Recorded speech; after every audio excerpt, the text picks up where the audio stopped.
అసలు ఏం జరుగుతుంది ఈ ప్రభుత్వంలో? సరే, వీళ్ళ సర్కస్ ఫీట్లు చూసి, వీళ్ళ అద్భుతమైన విన్యాసాలు, దాన్ని ఏమంటారు పిల్లలు నేర్పేది, చెనవలు చేస్తారు చూడు బాగా, జిమ్నాస్టిక్స్. వీళ్ళది జిమ్నాస్టిక్స్లో పోటీ పడుతున్నట్టు కనబడుతున్నారు అంతా. ముఖ్యమంత్రి, మంత్రులు, ఎమ్మెల్యేలు, ఒకరిని మించి ఒకడు ఒక ఐటమ్ గాన్ల కథ తయారైంది వాళ్ళ ప్రభుత్వం. ఇవన్నీ సర్కస్ ఇటు ఆడించుకుంటా, సర్కస్ మాస్టర్ మాత్రం బ్రహ్మాండమైన రియల్ ఎస్టేట్ దందా చేస్తున్నాడు. ఏకంగా వాళ్ళు ఒక ఎమ్మెల్యే అయితే ఏకంగా వ్యాసమే రాసిండు. గ్రామీణ ప్రాంతాల ఊరువాడ ఇక్కట్లు తీర్చరా, కాంగ్రెస్ ఎమ్మెల్యే స్వయంగా. ఇది ప్రపంచ బ్యాంక్ ఉత్తరం వాళ్ళ ఎమ్మెల్యేది.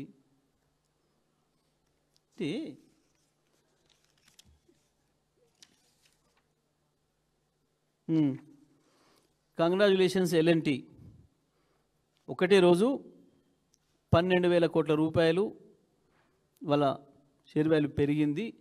కేవలం ఎల్ఎన్టీ ఈ హైదరాబాద్ మెట్రో నుంచి బయటపడినామని చెప్పంగానే సూత్రప్రాయంగా మేము దీంట్లో నుంచి విరమించుకుంటున్నాం, రాష్ట్ర ప్రభుత్వం ఒప్పుకుంది, మాకు 2,000 కోట్లు ఇవ్వడానికి ఒప్పుకుంది, మాకు ఈ పీడ వదిలింది అని చెప్పి ఆయన పెట్టగానే దాంట్లో ఆ కంపెనీ షేర్ వాల్యూ 12,000 కోట్లు పెరిగింది.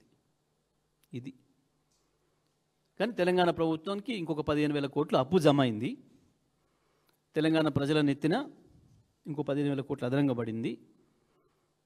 దాని ప్రతి నెల ఇంత మళ్ళీ నష్టాల్లో ఆర్టీసీ లాగా నష్టాలను నడుపుకోవాల్సిన దుస్థితి వచ్చింది. కానీ రేవంత్ రెడ్డి జేబు మాత్రం బ్రహ్మాండంగా నిండింది. ఇది పరిస్థితి. తెలంగాణ ప్రజలు రేపు ఏ ఓట్లు వచ్చినా మీ అభిప్రాయం ఈ ప్రభుత్వం మీద చెప్పడం అనేది ఓట్ల రూపంలో సాధ్యం. కాబట్టి ఒకవైపు సోషల్ మీడియాలో మిత్రులు కావచ్చు, ప్రజలు ఎవరికి వాళ్ళుగా కావచ్చు, బీఆర్ఎస్ పార్టీ కార్యకర్తలు కావచ్చు, పెద్ద ఎత్తున ఈ ప్రభుత్వ దుర్మార్గాల్ని ప్రచారం చేస్తున్నప్పటికీ ప్రజలుగా మీ చేతులకు అవకాశం వచ్చినప్పుడే ఈ ప్రభుత్వం పైన మీ అభిప్రాయం చెప్పే సందర్భం వచ్చినప్పుడే చెప్పాల్సిన అవసరం ఉంటుంది. అది ఏదైనా కావచ్చు, ఏ సందర్భమైనా కావచ్చు, ప్రజలు ఈ విషయాలన్నీ కూడా ఆలోచించాలని, ఈ ప్రభుత్వం చేస్తున్న దుర్మార్గమైన పరిపాలనను ఎండగట్టాలని చెప్పి ప్రజలందరూ కూడా విజ్ఞప్తి చేస్తాం.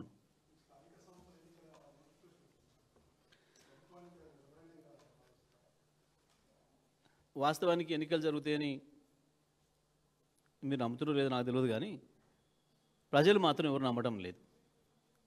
అది కూడా ఒక ప్రహసనమైంది, ఒక జోక్ అయింది. ఈ ప్రభుత్వం అంటేనే ఒక జోక్ అయింది. మొన్న ఒక పెద్ద మనిషి కలిసిండు, మాకు ఏమనుకుంటున్నారే ప్రభుత్వం మీద అని అడిగినాం.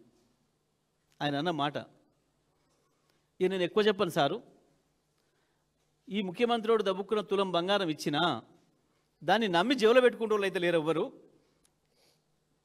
తల్లి ఇది ఏం గిల్టుందో, ఇది ఏం పాడైందో అని చెప్పి ఆడ వారదుపోతారు తప్ప నమ్మి జేబులో పెట్టుకోవాలైతే ఎవడు పోడు అని ఒక పెద్ద మనిషి చెప్పిన మాట. అంటే ఈ ప్రభుత్వం పైన గంత విశ్వాసం ఉంది ప్రజలకి.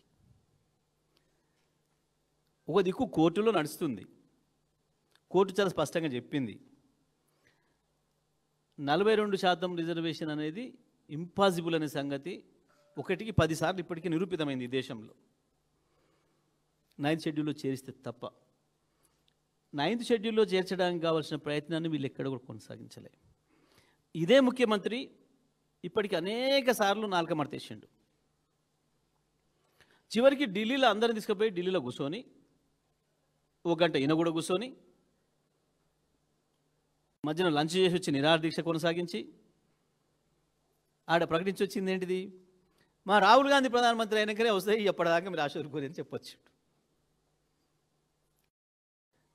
ఇవాళ తనే శాసనసభలో బిల్లు పెట్టి తీర్మానం చేసి చట్టం చేస్తే ఇంకా అది గెజెట్ కాలేదు, చట్ట రూపంలోకి రానిలేదు, గవర్నర్ గారి దగ్గర పెండింగ్లో ఉంది. అంతకుముందు చేసిన తీర్మానం గవర్నర్ గారు రాష్ట్రపతి పంపి అక్కడ పెండింగ్లో ఉంది. ఇన్ని విషయాలు ఇట్లా ఉండంగా నువ్వు చట్ట వ్యతిరేకంగా ఒక జీవోని తీసుకొచ్చి ప్రజల్ని మోసం చేద్దాం, ప్రత్యేకించి బీసీ ప్రజల్ని మోసం చేద్దాం, ఆ ఓట్లు దండుకుందాం అని ఒక చిల్లర ప్రయత్నం చేస్తే ప్రజలు నమ్ముతారు. అది తెలిసి చేసిన దగా కదా ఇది. ఎవరి కండ్లకు గంతలు కడుతున్నారు అంటే బీసీ ప్రజలకు ఎవరికి రాజ్యాంగం తెలియదు, వాళ్ళు చదువుకోలేదు, వాళ్ళు చూడలేదు. అమాయకంగా నువ్వేం చెప్తే అదే నమ్ముతారు అనుకుంటున్నావా? ఎన్నికల ముందు మాట ఇచ్చినావు కాబట్టి నమ్మిండ్రు, ఆశపడ్డారు. ఎన్నికల ముందు మా మాట ఇచ్చినా నమ్ముతారు ఎవరైనా. ఒక పార్టీ, జాతీయ పార్టీ నాయకులు కూడా వచ్చి ఇచ్చారు కాబట్టి చేస్తామంటున్నారు, కేంద్ర ప్రభుత్వాన్ని ఒప్పించి చేస్తారేమో అని నమ్ముతారు. కానీ నువ్వు ఇవ్వాలా నీ చేతిలో దాన్ని లేని దాన్ని నేను చేస్తా అంటే ఎవడు నమ్ముతాడు? ఎట్లా నమ్ముతాడు? మీరు ఒక ఛానల్కి ఇవ్వాలి, మీరు ఒక రిపోర్టరు, ఏకంగా నేను ఛానల్ అమ్మేస్తాను పోయి కనుక బేరం పెడితే నమ్ముతాడా? నీ చేతులు ఉన్న కెమెరా నమ్ముతానంటేనే నమ్మడు. నీదెందుకు మీ సంస్థది అంటారు. నీకు లేని అధికారాన్ని ఉన్నట్లుగా చూపించి ప్రజల్ని నమ్మిస్తే బీసీ ప్రజల్ని మోసం చేస్తా, మొత్తం తెలంగాణ ప్రజలకు గంతలు కడతా అనుకుంటే ఇది మూర్ఖత్వం అవుతుంది. కోర్టులో ఏం జరుగుద్దో, కోర్టు తీర్పు ఏమొస్తుందో చూసిన తర్వాత ఎన్నికల మీద మాట్లాడదాం.